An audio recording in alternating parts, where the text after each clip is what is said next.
The average cost of the typical family summer holiday is now over £2,000. So in this video, we're going to look at how to save on things such as your travel money and your travel insurance. And then we look at the hotel websites that you can save money on and how to avoid the rip-offs on car hire.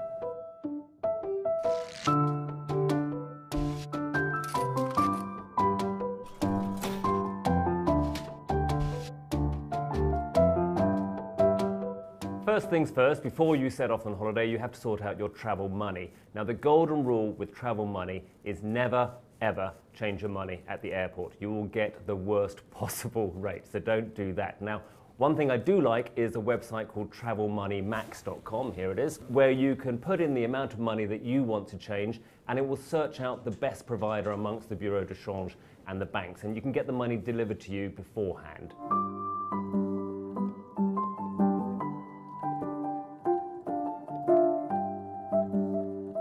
When you arrive at the airport, you put your debit card in the cash machine or at the holiday resort and you get your money out, you are losing 5 to 6% of your money straight away. It's a disaster, it's a terrible way to lose money. Now, there is a way around this. There are a couple of credit cards. Principally, the best one is the Halifax Clarity credit card. The good thing is that it has no foreign exchange fee, so you get your money when you're spending it in shops, restaurants and so on.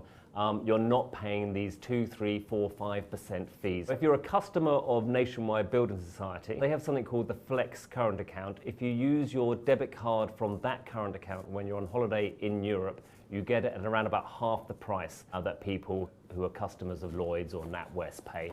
Finally, when you're in a shop or a restaurant and the assistant shows you the machine and says, "Sir, would you like that converted into sterling?" It's something called dynamic currency conversion. All the shops and retailers love it because they get given some of your money. Just say no, I'm happy to have it in euros.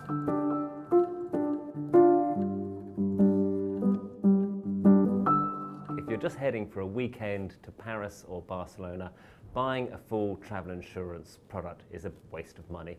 Instead, what you need is an EHIC card. That's your European Health Insurance card. You can get them very easily. Just go onto the NHS website. They're free. Don't be fooled by those sites that try to make you pay for them.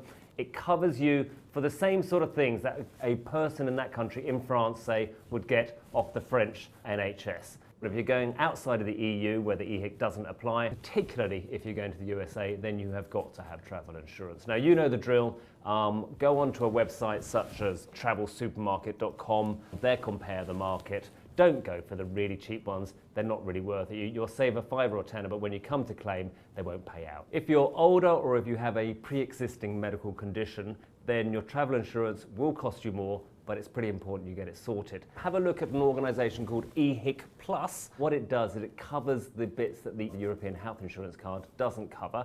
And the crucial thing about it is that it doesn't have an upper age limit. So even if you're 100 years old, you can get travel insurance. If you have a pre-existing condition, the trick here, I think, is to go to the organisation that covers your condition. Say, for example, you have diabetes. Diabetes UK has a specially tailored travel insurance policy for people with diabetes, and it only costs a few quid more than a standard policy.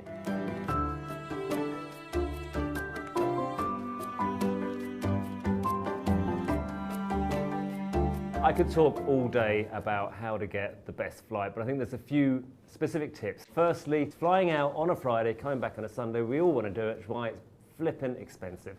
If you can go out on the Monday or the Tuesday, and you can come back on a Monday or Tuesday, go out the Thursday, come back the Monday and Tuesday, you'll save something like 35 to 40%. Now remember, there are more budget airlines than just Ryanair and EasyJet. Now a very good site to go on is skyscanner.net. Put in where you want to go and it will tell you all of the airlines flying there. So go onto Skyscanner and then play around with the dates to get the best deal.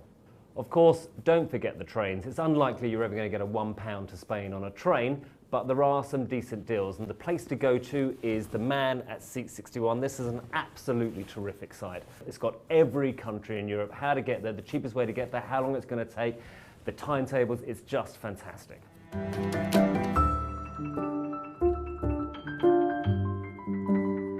It's worth looking at the secret hotel deals. Now these are the ones where you don't actually know the name of the hotel but it will tell you enough details about it, where it is, whether it's 4-star, 5-star, and by a little bit of sort of looking around the internet, you can often make a pretty good guess as to who it is. The big provider in Europe is lastminute.com. Equally, if you're looking for hotels outside of Europe, I would really recommend Hotwire, very good in the US, and have a look at priceline.com as well. Of course, you don't have to stay in a hotel. There are lots of other options these days. If you own your own home, something I particularly love doing myself is home exchange, where you go over to their house in New York and they come over to your house in London. There's a site called homeexchange.com, but lots of other ones that you can go onto. It costs you about 50, 60, 70 quid a year to sign up for these. You pay nothing at all for your accommodation. The big new thing in the travel market, the thing that everybody's talking about, is a site called Airbnb. That's where you can obtain rooms and apartments at really bargain prices. It's very easy to sign up, find a place to stay, as they say, in 38,000 cities.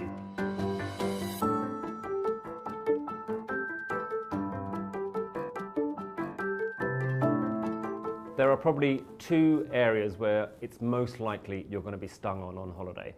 One is car hire, the other one is your mobile phone. Now with your car hire, the key thing is making sure you don't pay for this absurdly expensive Super CDW cover. Before you go onto one of these websites such as iCar Hire Insurance. There you can buy a policy that covers you for this excess, and it will cost you something like £30. Now when it comes to your mobile phone, the two important things to remember: you must turn data roaming off, otherwise the bill you get when you get home can be hideous.